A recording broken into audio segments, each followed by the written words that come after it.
Ich bin 1922 geboren. Auf einmal kommt da ein Panzer. Und rund um den russischen Soldaten. Nicht? Auf einmal kracht's. Geschossen haben sie dauernd, die Russen, für den Panzer weg.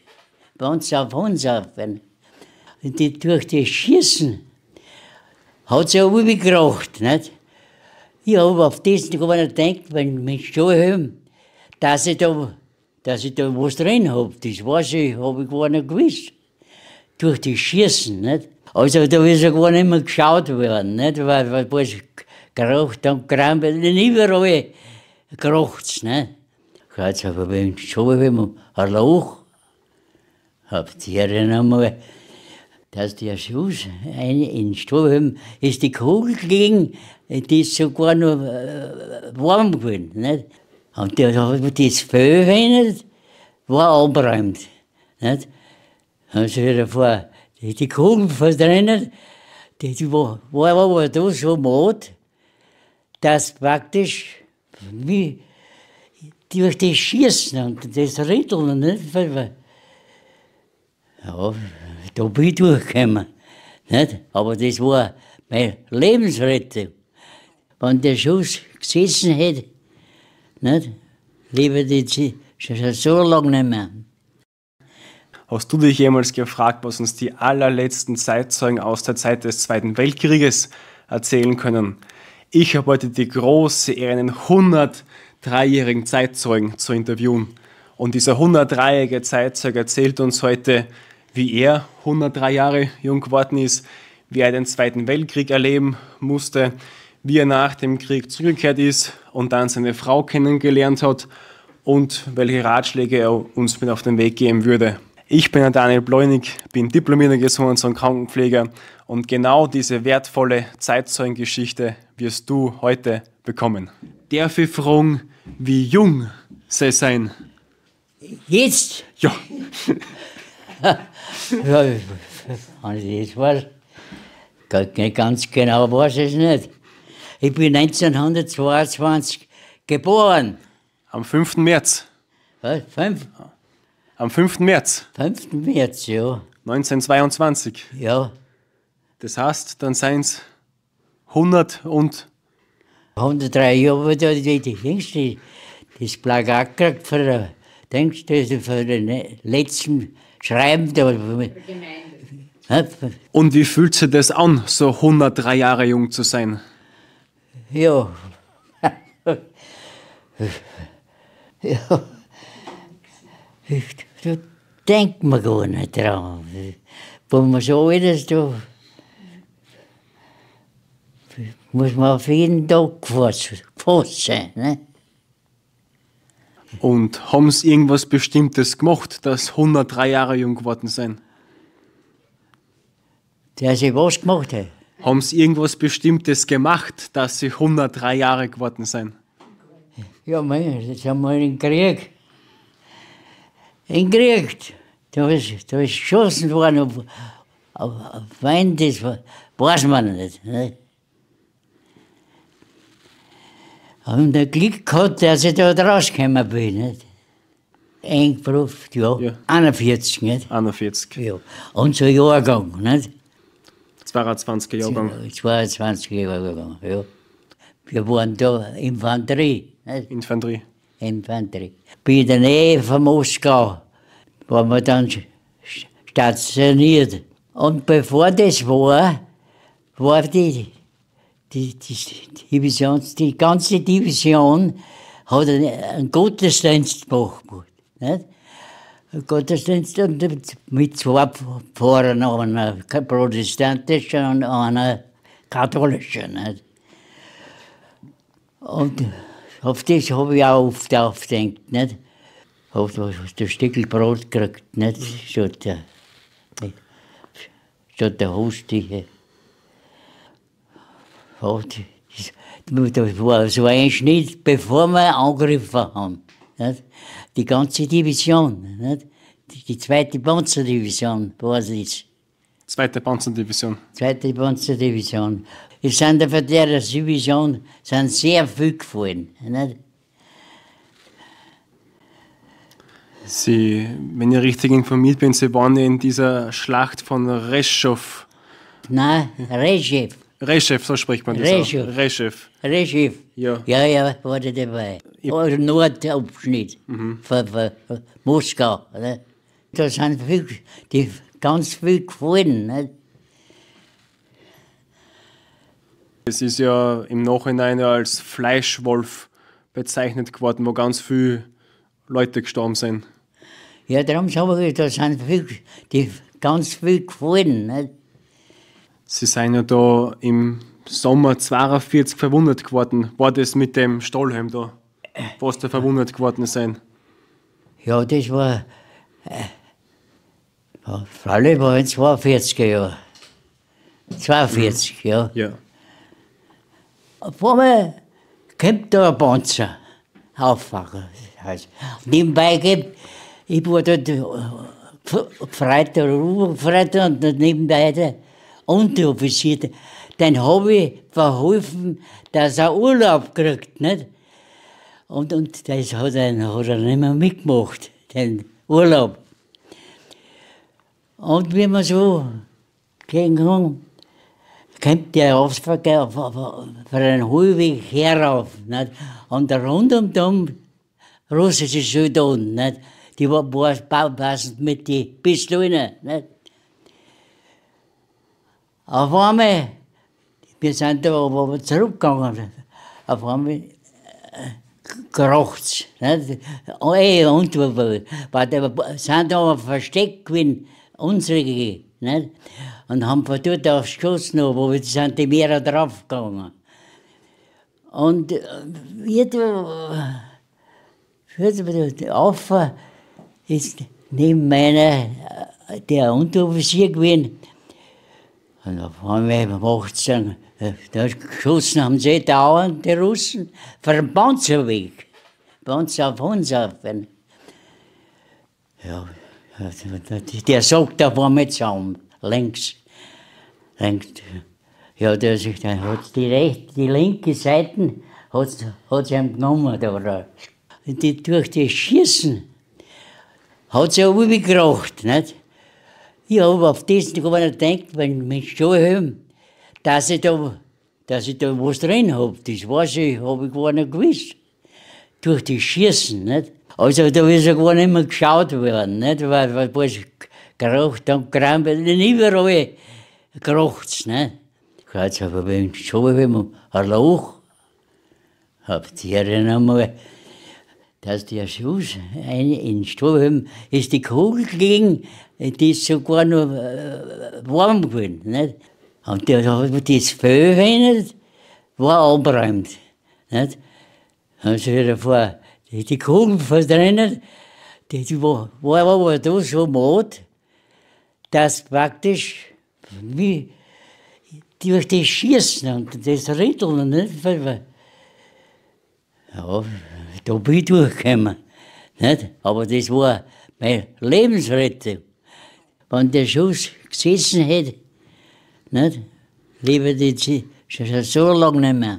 Er war ja auch benommen durch den Knall. Nicht? Ja. Aber er hat gesagt, er hat nichts mehr gesehen.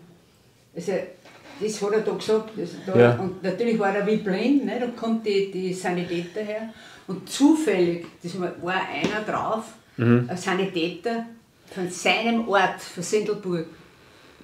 Und der hat gesagt, was tust denn du da? Und er hat ihn aber nicht gesehen, weil durch den Knall war er auf einmal blind und hat ihn geschnappt und hat ihn aufgezogen auf den Wagen. Und dann sind sie weggefahren. Und das hat ihm dann noch mehr gerettet, weil wenn er dort geblieben war. Ja, wie kann man denken, nachher, wenn ich da durchkomme, den Stahlhelm, dann hebe ich immer auf. Nicht? Ja, nachher gar nicht mehr bemerkt, das war in der Kaserne werden. Nicht? Und schau, der Stahlhelm weg. Nicht? Dann hat sich einer gekommen, nicht? Und weggefahren. Nicht? Wie ist denn das da eigentlich damals gewesen? Weil Sie haben ja keine Wahl gehabt, Sie haben einrücken müssen. Ja, Hörgangmesse.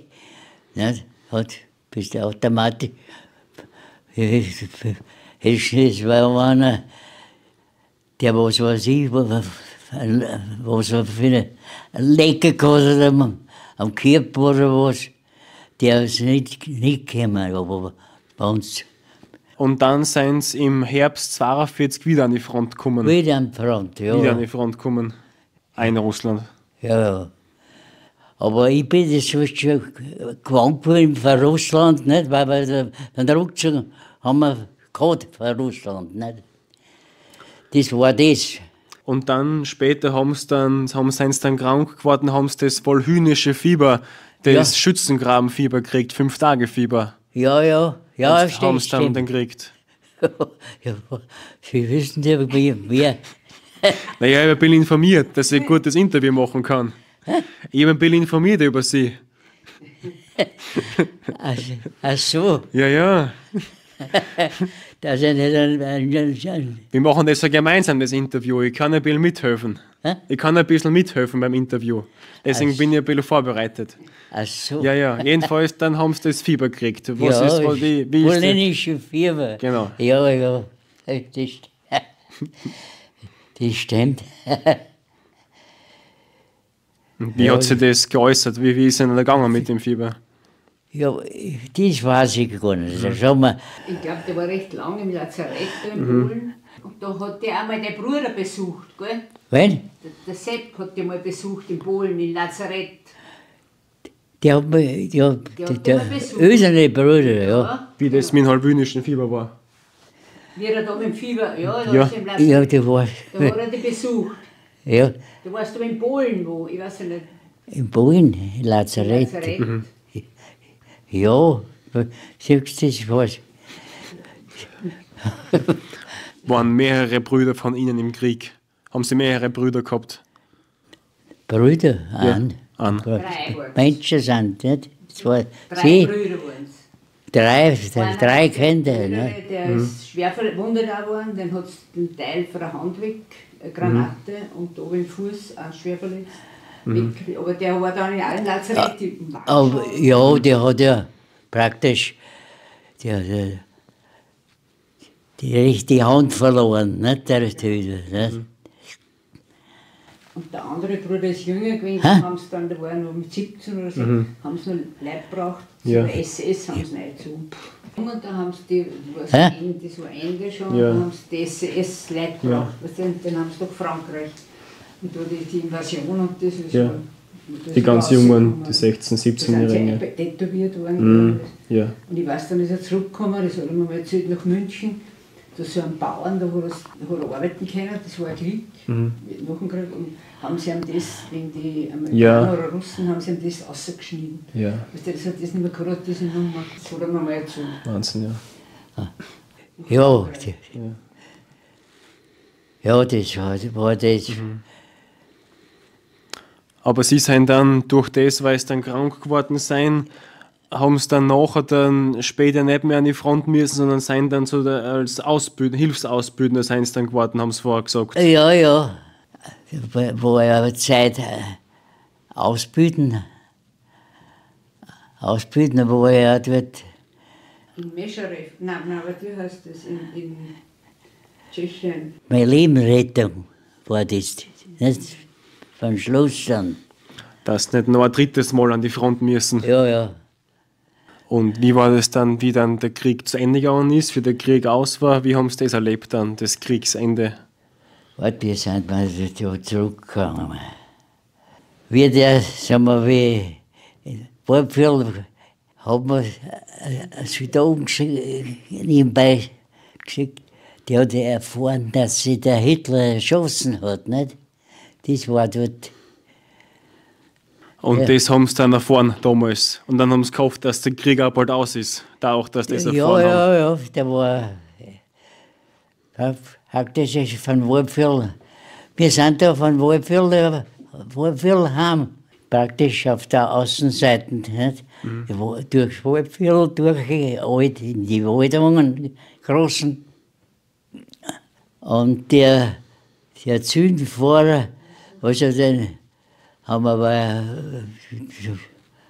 was wir ihm gegeben haben, Geld, aber ungefähr, von der drüben Seite auf Silberburg her, Sendelburg, nicht? Wo sie, Sendelburg, das war das erste, damals ein Hebenberger, das war das Wirtshaus, ob das heute noch besteht, weiß ich nicht. Ja, Gibt's noch? gibt's eh noch. Warte, die haben uns auch, ich weiß nicht gut, eine Eierspeise gemacht. Ja, und dann sind wir da ausmarschiert. Ja. Und da war mein Bruder, der Sepp, der war nicht, verwundet, der war daheim. Der ist da daheim. Und da bin ich dann heimgekommen. Es ist wie Fechter sind wir heim. Ja, gut. Jedenfalls hat er dann, irgendwas hat er mir gesagt, hat er ein Gewehr mitgehabt. Was? Du hast ein Gewehr mitgehabt, das hast du dann vor den Russen hast im Misthaufen versteckt. Ja, das Gewehr. Das Gewehr habe ich versteckt. Habe ich auch versteckt. Ja, wenn man denkt, das. Die wieder erwischen, ja. Aber das Gewehr, das war. Und da habe ich erfahren, der ist gefallen, und die Nachbarn, Buben gleich 3, 4. Ja, die sind praktisch, die haben das Glück gehabt, weiß ich nicht.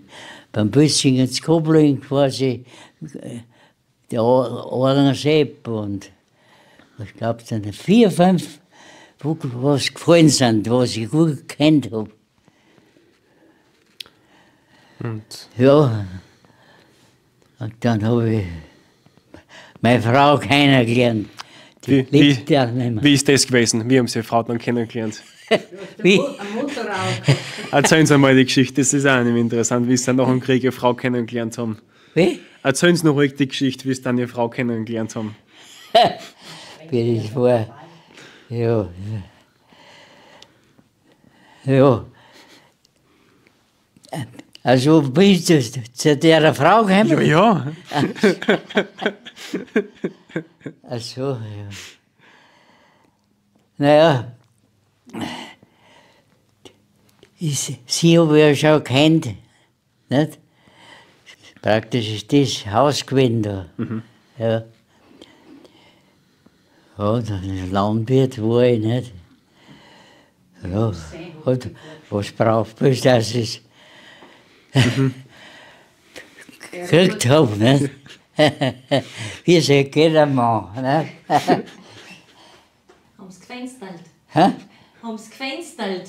Ja, Wie? Gefenstert. Ja, haben wir auch. Fenster, das, Ja, ja. das hinten oben, da hinten oben die Fenster. Da hinten.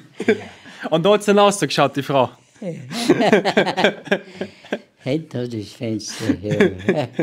habe ich immer eine Frau gesucht, die was ein Haus hat. Also es waren 3 Buben, er war aber Ja. Landwirt. Ja. Jetzt hat er eine gesucht Natürlich. mit einem Haus. Haben's einer dürfen nachher. Bitte? Haben's dann gleich einer dürfen beim Fenster. Ja, ich weiß erst nicht. Beim Fenster. Ich weiß nicht, hat sie schon was gegeben.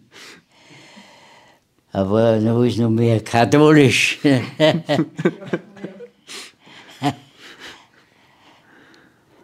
Und dann haben sie dann geheiratet, nachher dann.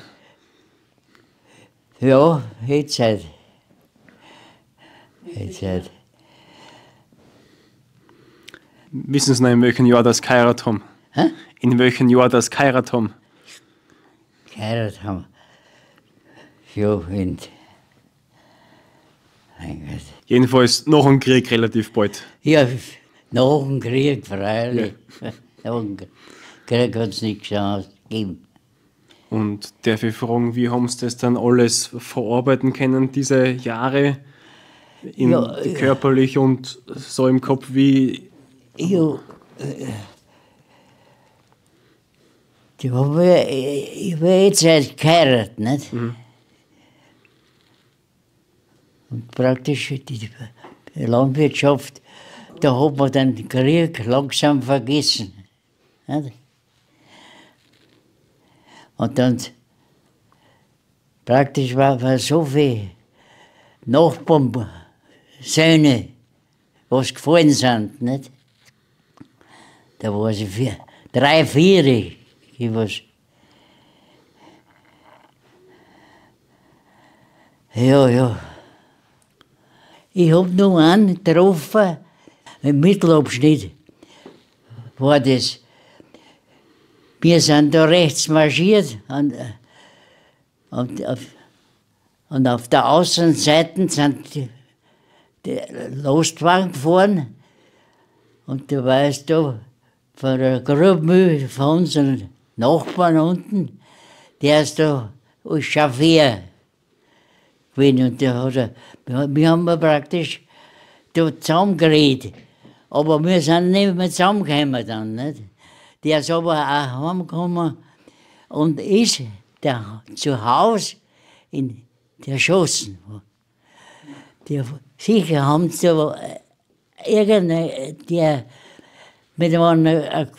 irgendwas gehabt und der wird sich gedacht haben, bald er heimkommt und ich komme heim, dann mache ich unschädlich.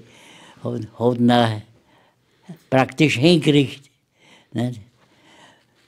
Und wir haben zu Hause haben wir da schon ein Telefon gehabt. Und der ist der Nachbar gekommen, der Fell, hat dann erschossen im Bett. Dass der da reinkommt, das versteht man nicht. Aber der hat einen einheitlichen Dings gehabt, derjenige hat gesagt, der muss weg, nicht?